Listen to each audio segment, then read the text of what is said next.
Every season, the garden teaches me a new lesson about life and sometimes even business.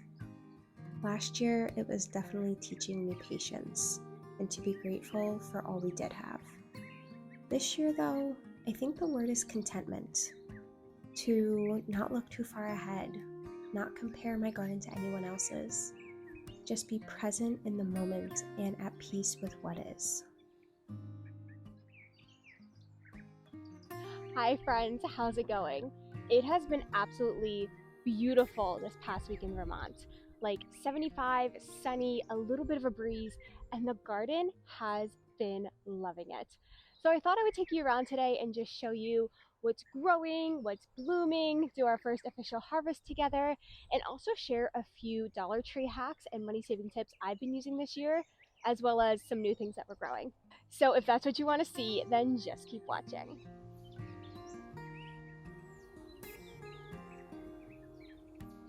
But before we get into those hacks, I wanted to share what we're growing on this arch. Because if you watched any of our videos last year, you know that this is brand new to our garden. And also last year was a major fail. Because we built entirely new beds, we had a bunch of soil delivered that wasn't tested. And unfortunately, there was like zero nitrogen in it. So nothing was growing, and we basically lost an entire month of the season because we had to fertilize and try to fix everything.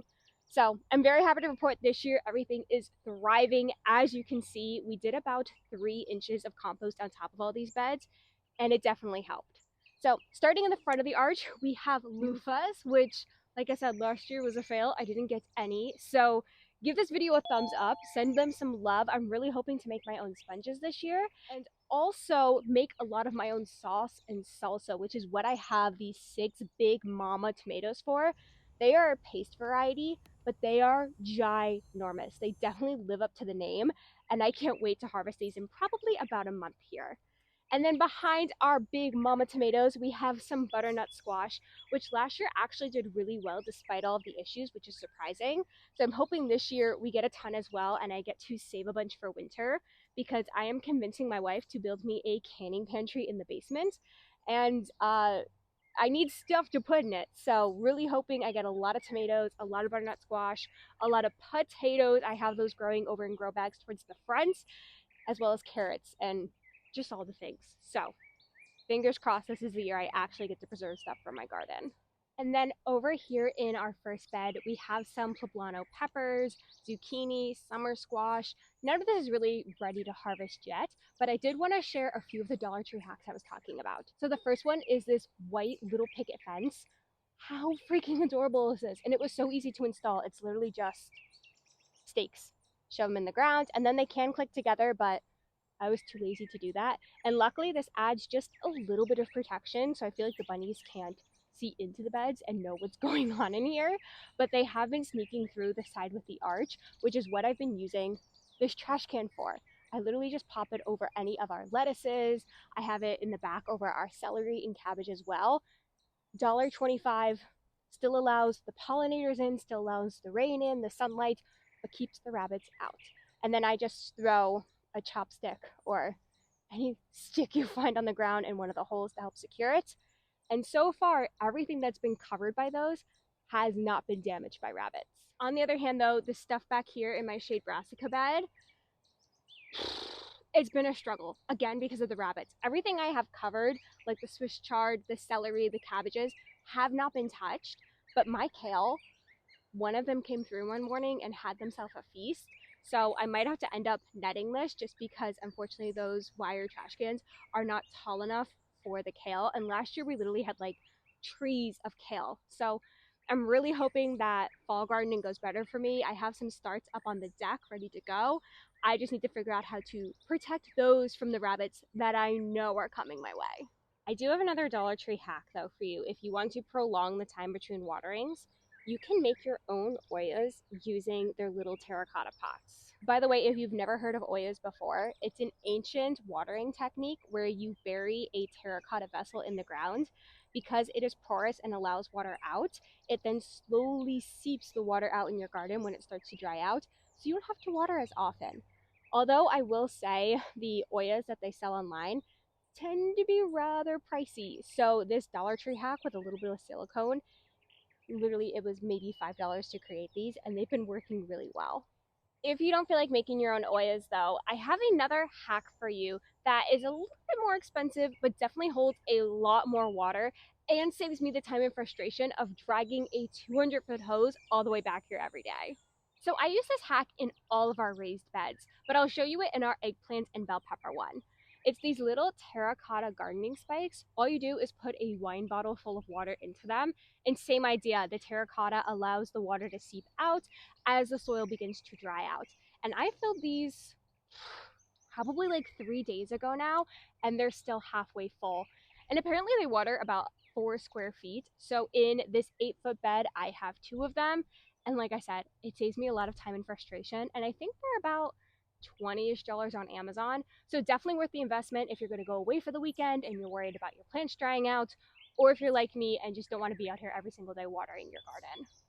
Before we head over to the kitchen garden to do some harvesting and I share a few more money saving and Dollar Tree hacks, I wanted to show you something we are growing for the first time ever this year: mushrooms. I know they just look like logs right now. They take about 6 months from when you inoculate them to actually start fruiting. So I'm really hoping that by the fall we'll have some mushrooms to harvest together and we'll be growing our own protein in the garden. But I just thought this was really, really cool that you can grow your own mushrooms in your backyard, and these logs will last for anywhere from 3 to 10 years depending on the thickness of them. So if you're interested in growing your own mushrooms, I'll leave the details down in the description. It was a fairly easy process as long as you have a drill and some wax and some logs lying around. So fingers crossed this works out. And off to the kitchen garden we go. That's towards the front of the yard.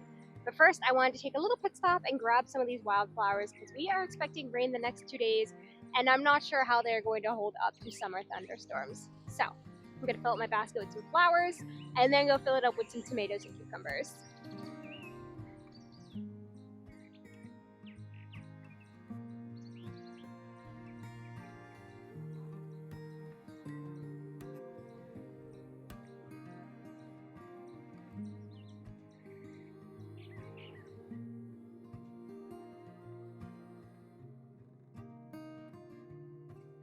I can't even begin to tell you how proud I am of this space.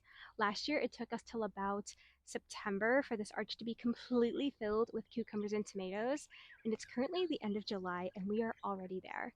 So I am a very happy gardener and have quite a few things to harvest from here.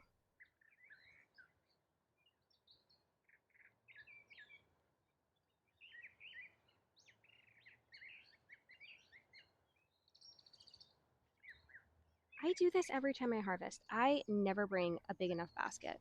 Mind you, I wasn't planning on grabbing all these flowers today, but maybe one of these days I'll learn.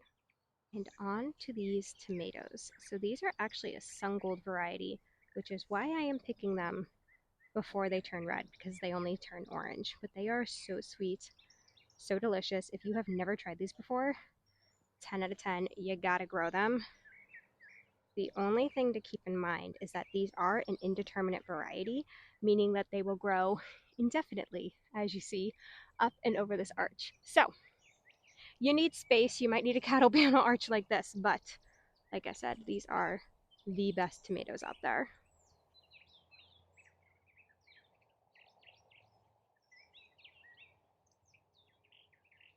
The last thing I have to harvest in these beds are some of these purple green beans, which I'm sure you can see they look pretty pathetic.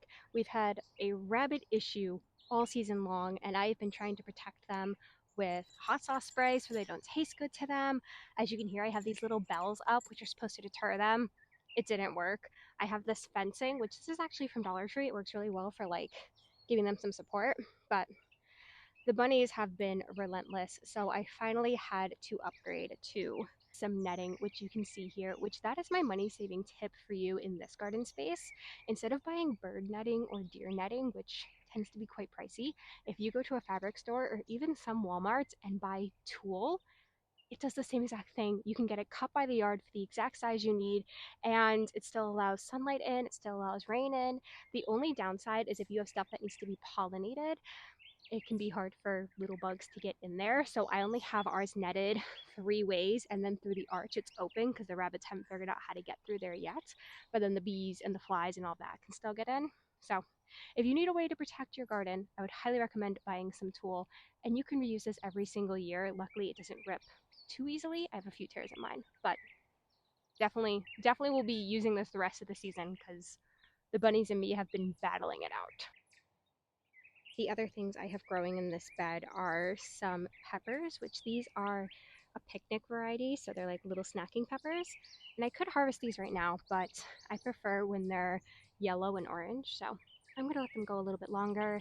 And then we also have some carrots along the front, which the bunnies also got to some of them. Luckily, they left me a few, as well as some lettuce along the side that I just started, and of course, some beautiful marigolds. And in the other bed, I just repeated the same exact thing. But one new thing that we're growing this year that I'm really excited about, why, I don't know, but we have some romaine lettuce growing in this bed. And I think it's just so fun to grow your own head of lettuce. We did some loose leaf in the back that's already been harvested, but I've never grown like a full head of lettuce. So I don't know. Maybe this is what you get excited about when you're 28 years old. Another thing new to our garden this year are these solar lights. They look so magical at night, and we're a pretty good deal on Amazon, so I'll link them below. But just look at how beautiful this is. Okay, I'm gonna get these re-netted really fast before the bunnies realize that they are up for grabs, and I'm gonna show you my last few Dollar Tree hacks over on the patio.